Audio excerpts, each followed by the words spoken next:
Good morning, ma'am. Good morning, everyone. My name is Armando C. Romero Jr. I live in Waterfall, Balingasag, Misamis Oriental. Today, I will report about the bibliography. Board of Pardon and Parole.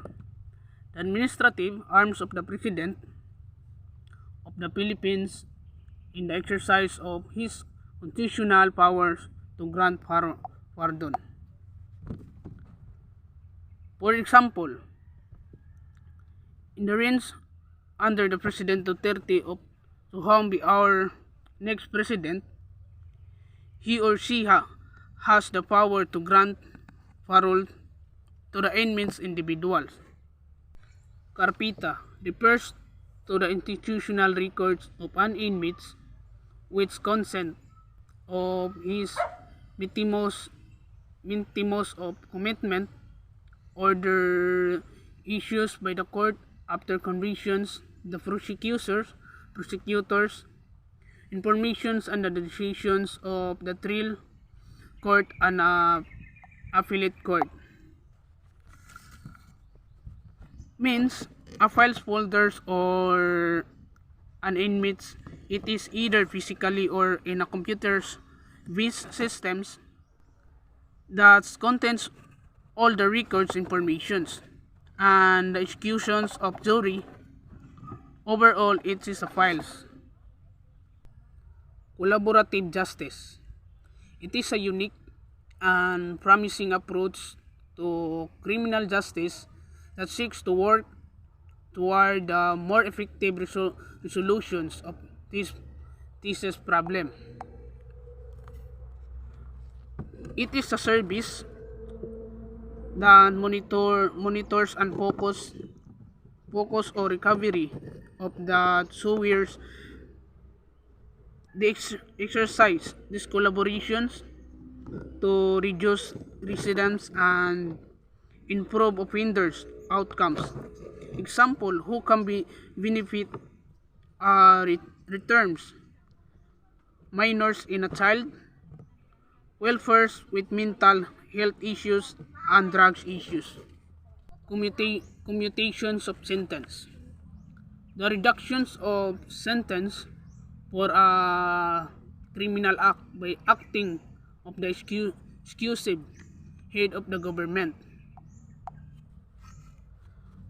For example, a person is not absolved from convictions completely, but his or her punishment is substitutes with a lesser punishment. Most common is the death sentence may be commuted to a sentence of imprisonment for life. Infraction report. When the paroles has been subsequently convicted on other crimes. Example in this is the traffic offense. This is the common forms of the instructions.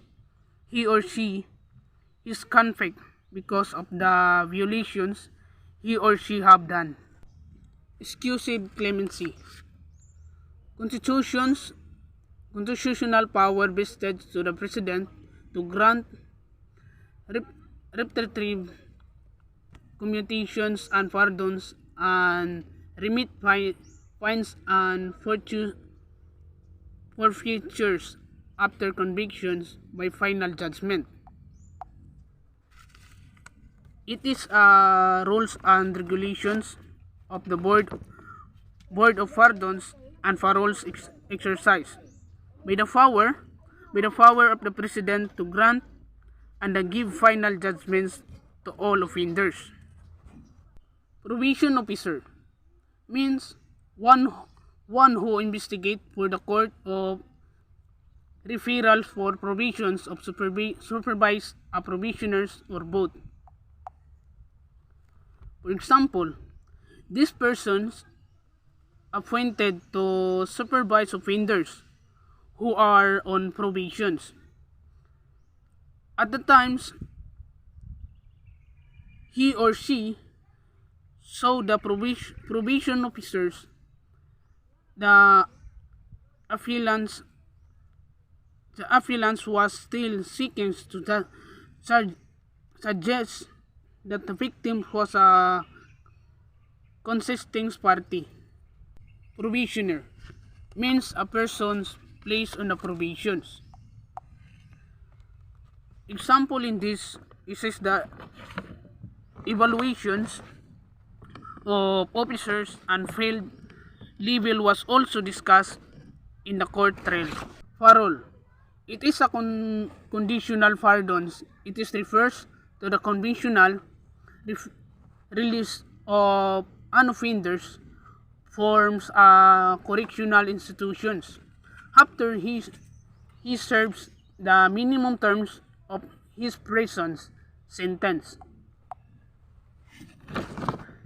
Means the release of a prisoners before the death of life sentence completions and was released because of his or her good behaviors.